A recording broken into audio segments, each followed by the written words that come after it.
Hey, welcome to Church at the Well. My name is VJ. I'm the lead pastor here. And one of the things we love to do as we gather every week is to talk in church. And so I want to give you a moment with someone who's near you. And if you're sitting on your own, move over and find someone and talk about this question. What is the best party or wedding you've ever been to? Best party or wedding you've ever been to? Take a moment and talk about that together.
Are in a series called The Upside Down Party. These are the directions back to or to life-giving relationship with God and with each other. And we've been exploring each of those kind of directions over the last few weeks. When we talk about up, we mean like facing God in our worship life with God and our relationship with God, that is the first or the beginning point of finding life. Side is about the relationships we have with each other in the faith community. We talk about how God uses those to actually help us become the people we long to be. Last week, we talked about down, as in getting underneath the burdens of those who are struggling, who are victims of injustice, who are hurting, who need help, and moving that way in our lives. And in fact, the author that we're borrowing this language from, who's a pastor, a friend of mine, who wrote a book called The Upside Down Life, which we give away here now at the end of our service for any of you who are new or new to faith or exploring faith. He actually uses the analogy and says, these directions upside down are kind of like a sail. Whereas if you were going to put a sail on a boat or a windsurfer or whatever, you would need it to be going up and to the side to make sure there's that nice kind of triangle to catch wind, and down anchored. And he said, when that happens, like anything, you are able to catch the wind. And when the sail is full and you can catch the wind, woo, you are partying. This was me trying my hand at windsurfing. I do it like once a year, badly, every summer. But man, when you get that little sail up and catch the wind and crank it in and pull it, and you start to go and you feel like the water flying by underneath your board, it is so fun. And he said, like, this is what the party part is about. The upside down party. It is the outcome of that kind of a life. But most people don't really think about party when it comes to church. Like, nobody goes to church to party, do they? Actually, remember in university bringing a couple of my friends from business school to the church that I went to on campus, and they were sitting with me in the front row, and the band cranks it up and everyone starts to sing, and my friend turns to me and says, VJ, holy bleep, this is way more fun than the bar we went to last night. So he kind of thought it was a party. But anyways, so he came back. But people don't think of church as a party. In fact, Christians are accused of a lot of things. But one of the things you don't hear Christians accused of a lot is they have way too much fun. People don't associate party with church. or with faith. In part, maybe because it seems like, oh, people who go to church or go to a place of worship, whatever, they do so out of duty or routine or tradition, or, oh, I should probably go. Oh, I got to get up early tomorrow. It's not really something that's associated with fun. Or perhaps you have people of faith who they party, but their party has nothing to do with their faith. These two things don't fit together for them. And yet, that is a big deal because we're actually talking about that direction, the last part of this thing, the party. And in fact, after service today, we are having a party, a family meal together. And it's a big problem if we don't think that party and faith go together for a couple of reasons. One is that Jesus, the one we follow, had a reputation of being a pretty big partier. In fact, there's one conversation he's having with the religious leaders, and he's saying, hey, you guys, I eat and drink so often with other people that I've got a reputation, apparently. You call me a drunk and a glutton. Well, how does someone develop a reputation for being a drunk and a glutton except that they're always at parties? So we follow the one who seemed to do this, who seemed to party regularly as a part of his life and with his followers. Secondly, the upside down party thing means that if we are truly living a life that is up towards God and we have a dynamic, life-giving relationship with God, if we are really invested in the side-by-side relationships with people in the faith community where we are a part of a family together, learning and growing to become the people we're meant to be, if we are really moving down to get underneath the burdens of those who need help, the inevitable outcome of an upside down life is a party, is feeling the wind in your sails, is joy and delight. And so we have to wrestle with this and say, what does it look like for us to actually have party as a dimension or direction or orientation in our life as the faith community? And maybe if you're new or you're exploring faith or you're exploring the faith community, you might want to know that too. Because, hey, if this is a place where we party together, we have fun, hey, you want to be here. So to do that, we're actually going to look at an account that occurs pretty early on in one of the biographies of Jesus, written by one of Jesus' closest friends and one of his disciples, John. And John records this account that we're going to read almost at the very beginning of his story or of his biography of Jesus. And it's interesting because John is not so concerned about the chronology of events as in the significance of the events themselves. And in fact, this one event we're going to read is almost one of the very first ones that is recorded. And because of that, it's odd. It's strange that this story occurs in Jesus' biography at all. And it's definitely strange that it occurs right at the beginning where John would place a lot of significance on this story to tell it as one of the opening parts of his account of the life of Jesus. So I want you to listen to this somewhat strange story. And if you're familiar with it, you'd be like, oh yeah, maybe you miss or forgot how odd it is. And if you've never heard it before, you'll probably spot it right away. So let's listen together.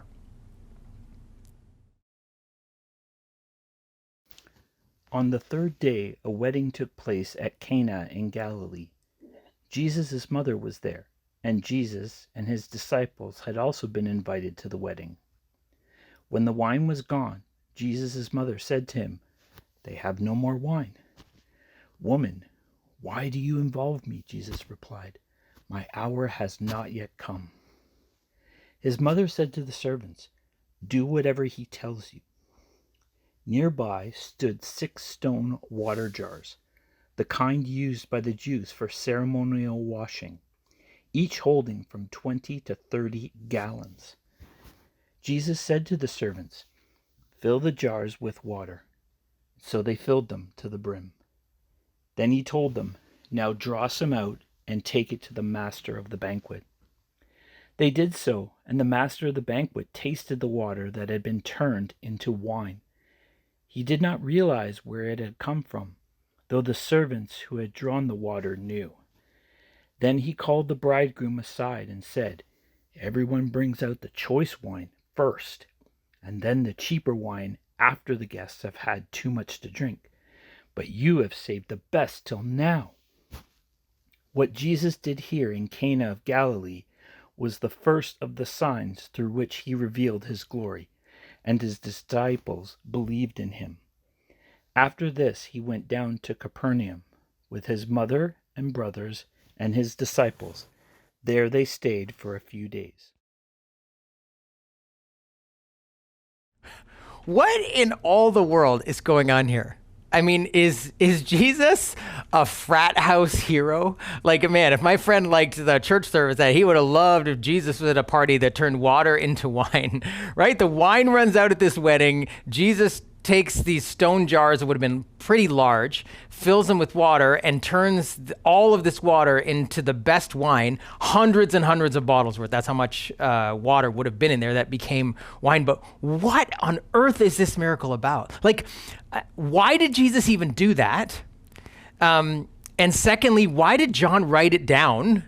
And why did John put it very early on in his biographical account of Jesus' life? And John mentions it as the first miracle Jesus does, which is strange because he goes on to do some other miracles that maybe you've heard of before, or if you didn't, you'd be like, well, yeah, those are really important. Like there's one of the miracles, Jesus heals a boy who's sick, who's about to die. In another case, he heals someone who's a paraplegic who could not walk and helps him, like basically heals him so he can walk. He heals a man who had been blind from birth, who was now well into his life and adulthood, had been blind his whole life, and Jesus heals him. Jesus feeds thousands of poor people who are hungry and needing food. He feeds them. He even raises somebody from the dead later on in John's biography. Like all of those are things that you go, yeah, okay, that's not only really powerful, that's really useful. All those people were really happy. And that's kind of what we would expect Jesus to do. Those are the miracles. If you've heard of the miracles of Jesus or you follow Jesus, you think, yeah, that's the stuff that's like, wow, that is amazing. This particular miracle of turning water into wine, you know what it did? Just here for a moment. It saved a couple from embarrassment.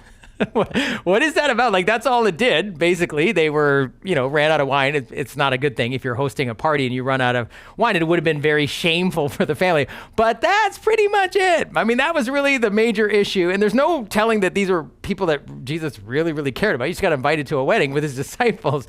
What is the deal? Why is this even here? And then, never mind saving the couple from embarrassment, he makes like hundreds of bottles of the best wine ever to give to people who were too drunk to know any better. They've already been into the cheap wine, apparently, up to this point. So what on earth is going on?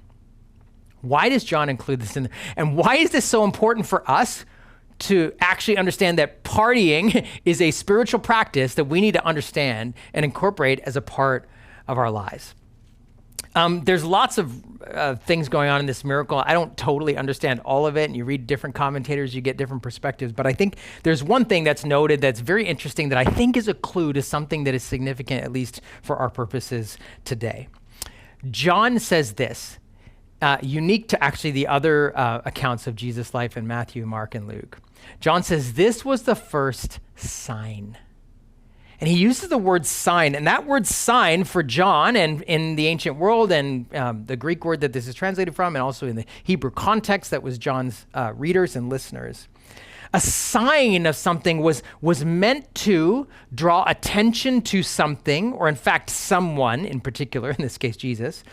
In the context of kind of religion or faith or whatever, it was this way of proving, it was proof that this person had divine authority or was someone sent from God or had some kind of divine power. So it was drawing attention to a person, showing that this person, that it was proving that they had divine authority, and the sign itself had some kind of deeper meaning associated with it. So in a sense, the sign was pointing to a person and a purpose. That's what a sign was. And John says this is the first sign of the many signs that Jesus did, pointing to a person and a purpose. And again, if we think about some of the other signs, even if you're not familiar with them, but if you've read them, that makes sense. Pointing to a person, drawing attention, proving that they had divine power, and that there was some deeper meaning. Like, for example, when Jesus heals someone who couldn't walk, who was considered lame, or someone who was blind from birth, that was significant because there was a saying that actually came from King David way back in Israel's history that the blind and the lame would not enter the kingdom of God. We don't know all the reasons for that, but some of that was associated with this idea that if you were sick or especially if you were born with a kind of illness or born with an ailment, like certainly the man born blind, that was a curse. And there are many people who might still think that today in some case, whether it's karma or something else. That was a part of kind of the Jewish understanding of faith and how God worked, that if you were sick, especially blind and lame, you were not going to be in the kingdom of God. You were cursed in some ways. So Jesus healing someone who couldn't walk, restoring the sight of someone who was blind, was his way of saying, no, you are included. You are blessed now because you are healed. You are rescued. You are brought in. You're not cursed. You are loved. So it was a sign, certainly a miracle. People are saying, wow, who's this guy who can open the eyes of the blind? It was drawing attention. It was proving that Jesus had divine power, but there was a meaning underneath it saying, wow, Jesus is showing this is a radically inclusive kind of God who was bringing people like the blind and lame close and saying, no, they belong. They belong. The sick are not cursed and outcast and just pushed outside to beg. Then when Jesus goes on and provides food for the poor, again, not only in that time and not just in Jewish culture, but in many cultures were sick people considered cursed, poor people were considered cursed. It was an agrarian society and most of the food was grown and the rain had to rain to grow crops. And so if the rain didn't come, that meant God wasn't showing favor on you. Therefore, if you were poor or your family was poor or your family refused to help you in some way, that meant there was something wrong with you. You must have sinned. You must have screwed up. You were not included. You were cast out. You were a nameless, faceless, poor person sent outside to beg for food. And so Jesus, in providing food, was showing care and love and dignity, using his power in the service of people who were powerless. So it was another radical movement, not just drawing attention to the power of Jesus, but showing the meaning underneath this, that Jesus is saying, no, I'm forming a new kind of community. People who other people said don't belong or are outcast or rejected by God. No, I'm saying they belong. They're the ones who get my attention. They're the ones who I give my power to. And then, of course, those who were rescued from death, it wasn't just about, hey, that's a good thing. Jesus, your friend died, and now you raise him back to life, and his family's glad to have him back. Of course they were. But Jesus said one time when he raised someone from the dead, I am the resurrection and the life. It had a deeper meaning. The meaning was, I am actually reversing the curse of death itself. Sin's curse on this world, this broken life, this broken earth, the ultimate evidence of brokenness is death that claims everyone's life. And when Jesus would save people from death or actually raise people from the dead, it was his way of saying, I have divine power to undo the story that has been everyone's story, undo the power of death. So all of those miracles had a deeper meaning. So what's with the wine? Why the wine? It seems like it doesn't belong. Okay, it maybe, showed a bit of proof of Jesus' power, but couldn't have been a cheap parlor trick that he had it lined up and it was his first miracles and maybe he was just, it's strange. Was Jesus just testing out his powers on some, lower key miracles that if it didn't go well, oh, who cares? Just leave the wedding. No one will know anyways. It seemed like nobody even knew what happened, where the wine came from anyways. So this wasn't what is going on in here. Again, I think there's clues in the story itself and it has to do with both the wine and a wedding. Jesus' miracle of the wine at the wedding was not just getting people's attention, or at least these readers' attention or his disciples' attention, was not just proof that Jesus had divine authority, was the Son of God. It was also had a deeper meaning, and that meaning is so tied to our understanding of why party is a spiritual practice for the people of God. See, first of all, wine. The idea of wine in first century and in the scriptures we see wasn't just about the drink itself. Wine was symbolic of joy, celebration, and abundance. If you had wine, you brought out wine for your friends or whatever, certainly at a wedding, because you were celebrating, the family who was hosting the wedding was celebrating love and union, or you had people over and you served them wine to show them that you were glad that they were there and this was a special occasion. So joy and celebration. But also, if you had a lot of wine, and in this case, by the end, a lot of really good wine, it showed that there was an abundance, that you were wealthy. So there was a richness associated. So it had an association of joy, abundance, and celebration, that's what wine was. the meaning here is that with Jesus, that there is, this isn't just about, hey, I was able to turn water into wine and now this couple avoids the embarrassment of running out of wine in front of their guests. This was a sign. That's why John includes it at the beginning, saying Jesus is bringing a kind of joy and celebration, and in fact, an abundance like we've never seen. I mean, the amount of wine Jesus makes clearly has nothing to do with how much was needed, because the wedding was almost over. They had already gone through most of the wine, way more than was needed, way better than most of the people would have even appreciated, right? The master of ceremony says, why'd you bring out the good wine at the end? Everyone's drunk now. They're not going to notice. What was Jesus doing with this miracle of joy and celebration and abundance? Was saying, I have more joy and celebration and abundance than you could ever hope for or imagine. In fact, later on, Jesus refers to his teaching or his love like wine, like his presence. And so this was Jesus actually pointing to himself to say, I am the source of joy and celebration and abundance. When you are with me, you celebrate because I bring life to the party. That's what this was about, in a way that is more than you could ever ask for and better than the best you've ever tasted. Jesus says, it's me. And then, secondly, he combines it with the location or the event at a wedding. It's so interesting, Jesus does this miracle at the wedding, and John records it because as Jesus would go on to teach in his ministry, he would often refer to God's kingdom or the age to come, like where the story was heading, as a banquet or a feast, and in fact, a wedding. And at times, he would allude to the fact that he was the bridegroom, that he was going to come for a bride. He was going to return for a bride. And in fact, if you read the last page of the Bible, or the last book of the Bible, and the last couple pages, in the book of Revelation, it actually tells us that our story is heading towards an endless party. It's actually heading towards a wedding. The writers of Revelation describe the end of all things as Jesus returning to bring us together as his bride, his family, and to celebrate his love for us and our love for him in an endless wedding party, a celebration, a feast. That's actually where this is going. That party is the end of the story forever.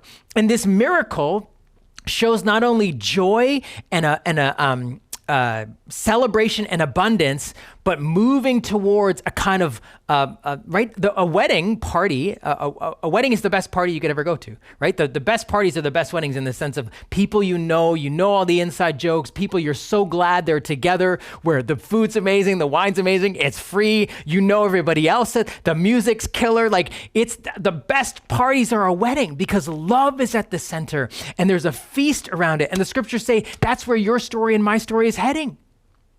That's why the people of God would party, because we're like, oh yeah, this is our story.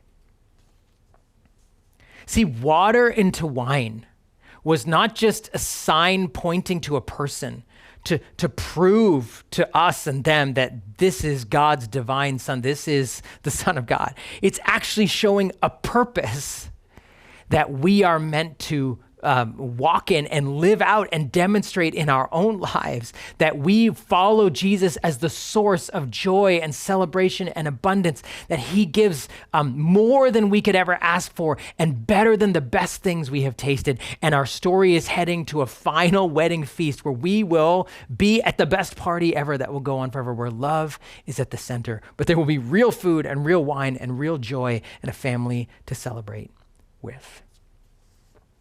You see, friends, the biographies of Jesus show us Jesus living a full upside down party life. He lived in a life of dependence and prayer on the Father, God, and taught us how to pray. He lived in intimate, challenging, growing, nourishing relationships with his disciples, his friends, and the people around him. And he started a community like that called the church. He moved down to get underneath the burdens of those who were victims of injustice, those who were oppressed, those who were poor, those who were pushed aside, scattered, marginalized. And he partied. It was a part of his life, not because his life was easy, but even though his life was hard, this was a part of his journey. And therefore, Jesus followers, we also need to have a regular practice in our lives as we live upside down and we party, that it is a spiritual practice in our lives. And yet, our parties are meant to be unique. They're meant to be a different kind of parties with a purpose. And here's what I want to say. Because in general, and this is part of why we don't put party and faith together in many respects. In general, not every party, but in general, parties around us are marked by a few things. One, they are often marked by exclusivity. Like a party's good if it's like, oh, exclusive invitation, you get it in the mail from the real estate agent, which it's not exclusive because it went to hundreds of people or whatever, right? But like VIP lines in front of the line or whatever. Anyone, like the idea of a party is, oh, exclusive, only certain people to get there. Or perhaps if you're in high school or whatever, or sometimes adults do this too, it's like, oh, who's going to that party? Oh, I want to know who else was invited. That'll make it whether I want to go or not. Oh, that person's not going or probably want, oh, they're going. I definitely want to be there. Oh, who's at that party? This idea of exclusivity often marks the way the world parties. Secondly, parties are often marked by or dependent on substances. Whether it's the venue, how nice is it? Is it a nice place, a nice restaurant, or this person has a beautiful house or a beautiful kitchen or a beautiful dining table or beautiful decor or whatever, or the food itself, or alcohol or drugs, right? Parties are often marked by the substances. There's a dependence on the substances, but they're not actually substantial, meaning we're not really filled up. We may get full, may get drunk, may get high, but we're not the next day we're feeling emptier than ever. It's not actually those kind of parties. They are dependent on substances and therefore they're not substantial enough. They're too thin. They don't actually fill us. Often exclusive, often dependent on substances. And in fact, sometimes escapist, that we party because life sucks. So let's forget our troubles, forget our job, forget our family, forget our divorce, forget what's going on with our kids, forget our health. Let's just drink and smoke up or have a nice meal or, eat, drink, and be merry because tomorrow we die, or you only live once or whatever. Let's escape the hard things of life by a party, which may work for the night, but it doesn't actually give hope for the next day. In fact, perhaps life can feel harder the next day. Any one of us that have battled through addictions to substances, you go to it to escape, but it makes going back into the real world harder every time. Escapist, but not hopeful. Friends, Jesus partied with a purpose. The parties of Jesus were inclusive, not exclusive.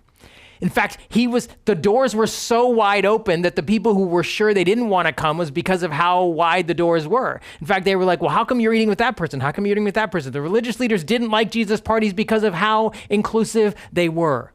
Because them being at the table with him said something about how he thought about them and whether he loved them and whether he accepted them. You got to come to Jesus' parties not based on your moral good standing, not based on your family name, not based on your wealth or health, not based on your skin color, not based on how much you knew of the Torah or whatever. The only requirement apparently to be at a party of Jesus was that you wanted to be with Jesus, that you were maybe curious about who Jesus was. Even if you were a little bit skeptical about who Jesus was, you were allowed to come to the party. The only requirement was that you were interested, curious, skeptical, hopeful in some way to get a little closer to Jesus. That was the only requirement to be at his parties. They were radically inclusive. And they were not dependent on substances like the rest of the people that were used to partying, that he partied with. His parties were substantial. They filled people. Because at his parties, there was conversation, there was prayer, there was encouragement, there was challenge, there was teaching, there was wisdom, there was grace, there was forgiveness, there was kindness, there were miracles, there was healing. Jesus' parties were substantial. People left feeling full on the inside, feeling alive again, feeling an abundance of joy and celebration on the inside. And finally, Jesus' parties were not escapist, they were hopeful.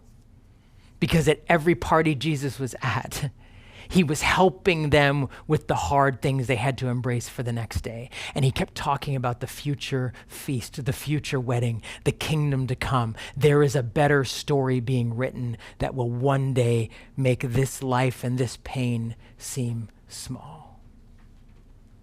We don't have to escape the hard things of life. We celebrate to remember that we have hope for the life to come. That was what Jesus' parties were like, and that's what the Jesus follower parties should be like now. Radically inclusive. substantial, not dependent on substances, and hopeful, not escapist. Friends, we need to have parties like that.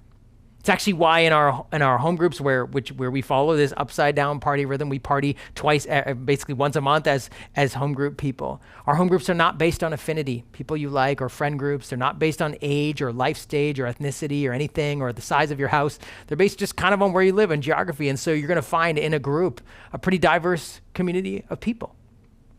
So we can learn what it's like to become a family, a community together that Jesus gathers around.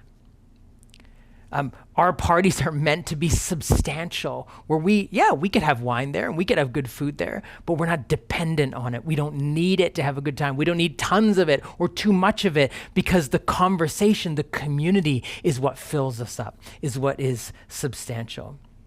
A friend of mine has a couple that he knows that works in Spain with a community of artists. And they are artists themselves, and they're working to introduce them to Jesus. And they would have these parties where they would just host food and people would come. And they noticed this one girl who would come regularly, and she would eat very little, but always would take a takeout container and put her food in and keep it for later and then leave.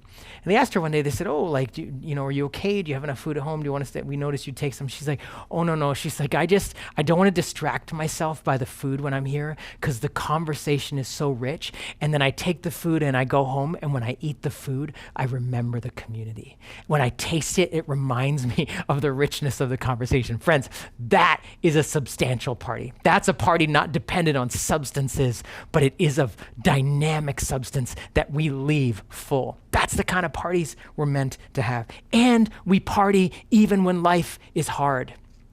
Because life is hard, not to escape it, but to remind each other, hey, there's a better day coming.